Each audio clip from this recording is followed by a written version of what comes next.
Okay, this is how to solder. You got your two wires, and the first thing you do is strip the rubber insulator off of them. You can do this with a pair of wire strippers. You just stick it in one of these holes and pull. But for wires that are so small that it won't work with that wire stripper, you can just use a razor blade and cut around it, and then you just pull the plastic insulator off. But anyways, after you got this, first step is to coat them in some flux. This cleans it up so the solder sticks better. Then you get your iron and you melt some solder onto it, and then you take your wire and you run it through the solder so it coats the wire with solder, and this is called tinning the wire. So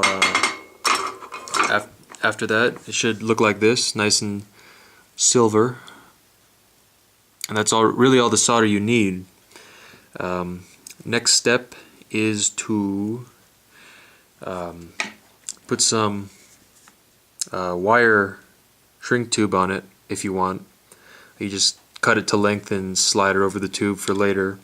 You heat it up and it shrinks over it for a nice clean finish after you're done. But to solder them together, you have to lay them down so they're touching.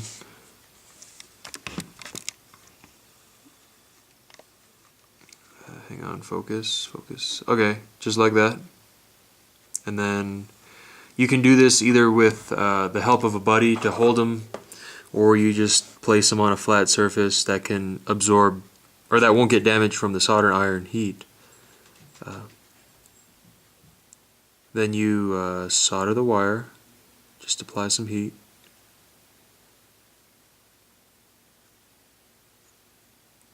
And they should be soldered.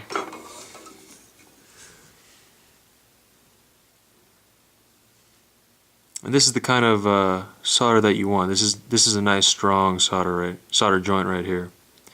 You see the wires are soldered for that entire length. This will be nice and strong. So you take your shrink tubing, which would be further down the wire. You roll it up to this section, and then you take like a lighter or grill lighter, whatever your heat source is, heat gun. And then just heat it up and it'll shrink nice and tight over that, and you got yourself a nicely soldered joint. Alright, peace out.